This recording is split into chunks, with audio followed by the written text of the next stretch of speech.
Hey guys. Welcome to Couple. Please like and subscribe if you like this video. This is a slightly complicated story, but the takeaway is a simple one. Even if some might find it obvious, do not trust anything that comes out of the White House. The story starts with a meeting taken by Donald Trump, Jr., and some high-level Trump campaign people back in June 2016. They met with a Kremlin-connected lawyer who they thought might have damaging information on Hillary Clinton. But last summer, when this Trump Tower meeting was uncovered by the New York Times, Jr. issued a statement claiming that they primarily discussed a program about the adoption of Russian children. We now know this was misleading at best, a bald-faced lie at worst, and almost certainly an attempt to cover up some of the clearest potential evidence of collusion between his campaign and the Russian government. Special counsel Robert Mueller is said to not just be interested in the meeting itself but the statement as well, which many suspected was written by Donald Trump and not his son. On Saturday, The Times published a letter from Trump's lawyers to Mueller's office that appeared to confirm those suspicions. The president dictated a short but accurate response to the New York Times article on behalf of his son, Donald Trump, Jr. It reads, "This stands in stark contrast to White House Press Secretary Sarah Sanders' assertions about the statement from last summer, when she insisted Trump certainly didn't dictate it."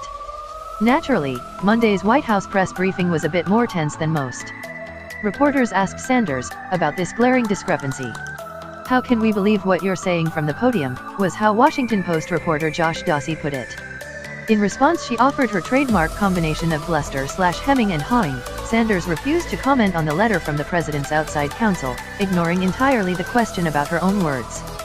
To be excessively fair to Sanders, her initial false statement may have been dictated by other officials. Maybe she was told last year that Trump didn't have anything to do with that statement, and so wasn't so much lying on behalf of the administration as being lied to herself.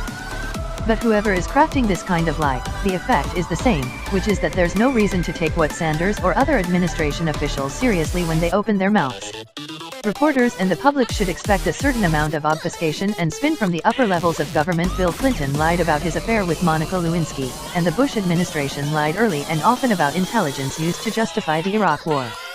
The difference is that under Trump, the untruths dished out by his official spokespeople have piled up in great, confusing heaps, spanning everything from inauguration crowd sizes to Trump's fondness for violent rhetoric. Even so, it's rarely 100% provable that Sanders said something that is both untrue and something the speaker knows is untrue, a distinction that makes many in the media careful about using the word lie. More often, the White House press shop has been forced to use weasel-wire language to defend crazy claims made by Trump himself, as staffers including Sanders did in the wake of Trump's insistence that Barack Obama tapped his phones. Even Trump's claim there isn't exactly a proven lie, though there's no evidence that Trump was personally surveilled. His campaign chairman Paul Manafort was, a fact some conservatives have said vindicates Trump. The Feds seem to have had good reason to monitor Manafort, given the indictment they handed down against him last year. There's no such argument possible about the statement regarding the Trump Tower meeting. Maybe you could say that the whole story about the meeting is overhyped and that none of the conduct we know about so far is illegal.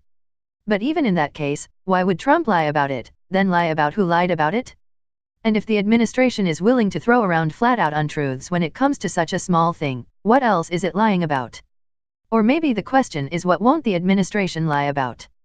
Are there certain categories of issues out there, say, hurricane relief or the aftermath of a mass shooting, where even Sanders and Trump agree lying would be beyond the pale? When Mueller's investigation wraps up, this Sanders statement may not matter all that much. Certainly it will matter less than what was said at that meeting and whatever other communications campaign officials had with Russians. But in the spirit of not shrugging off what used to be regarded as misconduct, we should mark this moment. The president lied, the press secretary lied on his behalf, it was shown that they lied, and they shrugged it off with a no comment. This is not normal. Long ago became a cliché, but it's now been replaced by a new one. This is now normal, and that's the problem.